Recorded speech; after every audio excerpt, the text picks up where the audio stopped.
Ces derniers temps sur les réseaux sociaux, il y a vraiment un débat qui commence à prendre beaucoup d'ampleur et c'est celui de regarder les films soit en VO, soit en VF ou en VOST-FR. Il y a une sorte de mini-guerre, de mini-discussion entre les gens qui regardent les films soit en VF, soit en VO, soit en VOST-FR. Dans cette vidéo, je ne vais pas me tenir dans un camp pour juger l'autre camp, mais j'essaie plutôt de donner raison et tort aux personnes qui utilisent les trois façons de voir un film. J'ai donc parlé des points positifs et des points négatifs de la VF, de la VO et de la VOST-FR chez les cinéastes. Je sais que ce genre de vidéos font des polémiques et incitent beaucoup de gens à commenter et à dire n'importe quoi. Mais avant de commenter, assure-toi que tu as vu toute la vidéo et que tu as bien compris ce que je dis. Car je l'ai dit au début de la vidéo, je ne suis pour personne ou contre personne dans cette vidéo. Je vais juste éclaircir quelques points et c'est tout. Donc c'est parti pour parler des avantages et des désavantages, soit les points positifs et les points négatifs de la VO, la VOST-FR et la VF. C'est parti.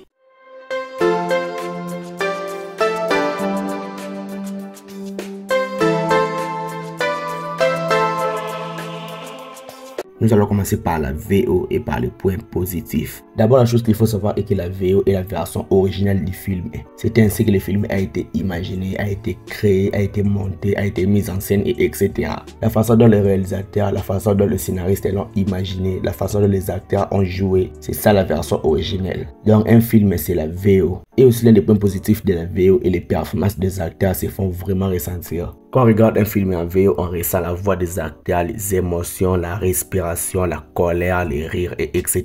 On regarde vraiment l'acteur, on voit tout ce qu'il fait, tout ce qu'il dit. Donc on voit la vraie voix des acteurs, tout ce que les acteurs font, on les voit dans l'image. Et aussi l'un des points positifs de la VO, c'est la fluidité entre l'image et la voix. Quand on regarde un acteur rire, il y a vraiment une fluidité qui passe entre toi et l'image. Il y a vraiment quelque chose qui se passe, on ressent vraiment ce qu'on est en train de voir. Donc voir un film en VO, on voit vraiment que c'est trop fluide entre ce qui se passe à l'image et ce qu'on entend dans les oreilles. Maintenant parlons des points négatifs de la VO. Pour moi avec la VO, je trouve qu'il n'y a pas de points négatifs sur les contenus en général, mais sur les spectateurs. Car pour voir un film en VO, par exemple un film qui est en anglais, il faut avoir une connaissance en anglais pour voir le film à la version originelle. Donc il y a un petit problème pour les gens qui ne savent pas, qui ne connaissent pas l'anglais de voir un film en VO. Donc c'est ça le petit point négatif de la VO. Pour le voir, c'est obligé de connaître la langue ou avoir une certaine connaissance à la langue. Nous allons maintenant attaquer la VOST-FR et nous allons commencer par les points positifs. Dans la VOST-FR, il y a les mêmes points positifs que dans la VO, celle qu'on a énumérée précédemment. Sauf qu'ici, on rajoute des sous-titres en français pour aider les gens qui ont des difficultés à la langue, à lire et à comprendre ce qui se passe dans les films.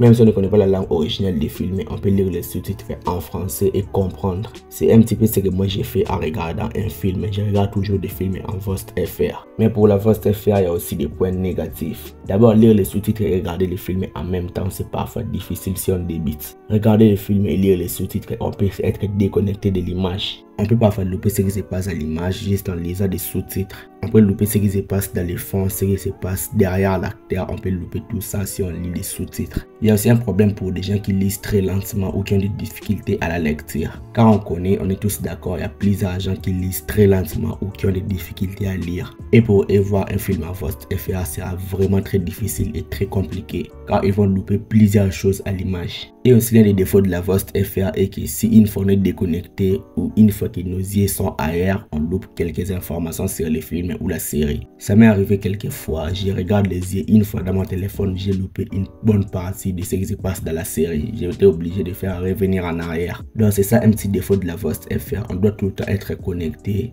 voir l'image et lire ce qui se passe, ce qui est écrit en bas. C'est vraiment difficile pour certains. Et nous allons parler de la VF. La VF, il faut savoir que c'est la version originale qui est traduite en français, dont la voix des acteurs est remplacée par la voix des doubleurs. Et nous allons directement attaquer les points positifs de la VF. Quand on regarde un film en VF, on est directement plongé dans l'image car on comprend directement ce qui est dit dans les films. Avec la VF, même si on est déconnecté de quelques secondes, on comprend quand même ce qui se passe dans le film. Si vous regardez un film ou une série en VF, même si vous regardez quelques minutes sur votre téléphone, vous entendez ce qui est en train d'être dit. Contrairement à la VO, si on ne connaît pas la langue originelle. Et aussi pour la VF, c'est plus facile pour des personnes qui ne connaissent pas d'autres langues que le français. Ou pour des personnes qui ont des difficultés à lire des sous-titres en même temps que voir l'image dans les films. Donc je trouve que la VF est accessible à tous. Même si on connaît l'anglais, même si on ne connaît pas l'anglais, on va voir la VF et comprendre les films. C'est le plus gros avantage de la VF, c'est accessible à tout le monde. Même à des petits enfants qui ne connaissent pas l'anglais, ils vont voir la VF sans problème. Nous allons maintenant attaquer les points négatifs de la VF. Quand on regarde un film en VF, on ne ressent pas la performance vocale des acteurs. Quand on voit un film en VF, on ne ressent pas la performance des acteurs, mais la performance des doubleurs. On ne ressent pas la respiration des acteurs, on ne ressent pas la colère des acteurs, on ne ressent pas la voix des acteurs. Il y a même des personnes qui associent la voix des doubleurs à la voix des acteurs. Ils ne connaissent même pas la vraie voix des acteurs dans la vraie vie. Et ça, c'est un petit peu les défauts de la VF. De la VF, il y a parfois des éléments qui sont mal traduits ou ne correspondent pas à ce qui est dit à la version originelle du film.